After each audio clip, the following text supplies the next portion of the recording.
नमस्कार दोस्तों, मैं आज पश्चिम बंगाल में हो रही हिंसा पर आपसे चर्चा करना चाहता हूं, क्योंकि लोकतंत्र में हो रही हिंसा पर सियासत बहुत खतरनाक होती है। पिछले वर्ष हुए पश्चिम बंगाल चुनाव में मैं कवरेज के लिए भी गया था। चुनाव के पहले, चुनाव के बाद भी लगातार हिंसा जारी है और पश्चिम बंगाल का एक इतिहास बहुत पुराना है कि वहाँ हिंसा वामपंथी सरकार रही हो, कांग्रेस रही हो या ममता बनर्जी हैं वर्तमान में, हिंसा का कभी रुकती नहीं है। और जब भी हिंसा होती है तो जो भी केंद्र में सरकार होती है उस पर सियासत करती है, सियासत हो रही है, जो आज की तारीख में हो रहा है। बीरभूम में हिंसा लगातार होती रही है, पहली घटना नहीं है कि बीरभूम, इसके पहले भी कई घटनाएं बीरभूम में हो चुकी हैं। अब जिस तरीके से भादु शेख जो प्रधान थे उनकी हत्या की गई और उनके समर्थकों ने लालन शेख के घर पर धावा बोल करके जो बाहर बंद करके आग लगा दी, इसमें 10 परिवार उनके जल के राख हो गए, जिसमें 2 बच्चे भी हैं। ये बहुत विभत्स और दुर्भाग्यपूर्ण घटना है। इसमें जाति, धर्म, राज्य, देश, इसका कोई वो होना नहीं चाहिए। जो भी अपराधी हैं उन पर कड़ी कार्रवाई होनी चाहिए। अब सवाल ये उठ रहा है कि इस घटना के बाद अपराधियों पर कड़ी कार्रवाई पकड़ने उनको पकड़ने के बजाय केंद्र और प्रदेश में सियासत का दौर शुरू है।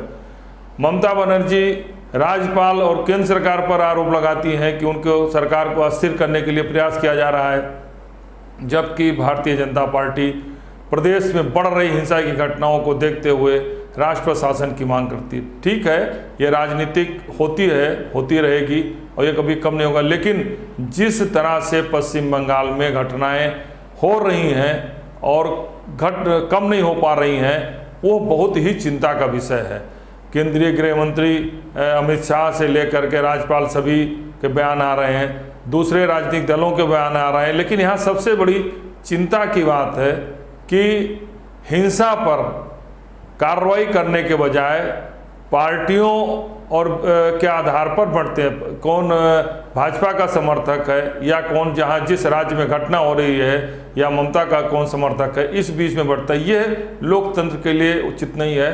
दूसरा, राज्य और केंद्र के बीच में जिस तरीके से जोर की आजमाइश चल रही है वो भी उचित है कि महाराष्ट्र से लेकर पश्चिम बंगाल में केंद्र और राज्य के बीच में अगर केंद्रीय एजेंसियों ने उत्तर प्रदेश के नेताओं पर छापे डाले, कार्रवाई की, उन्हें जेल भेजा, तो राज्य की पुलिस ने भाजपा नेताओं पर उसी तरीके से कार्रवाई की। ये भी टकराहट उचित नहीं कही जा सकती। जब महाराष्ट्र में अगर मंत्री को जेल भेजा गया ईडी ने, सीबीआई ने मिलके, तो दूसरे तरफ महाराष्ट्र सरकार भाजपा जनता नेताओं के खिलाफ कार्रवाई कर रही है।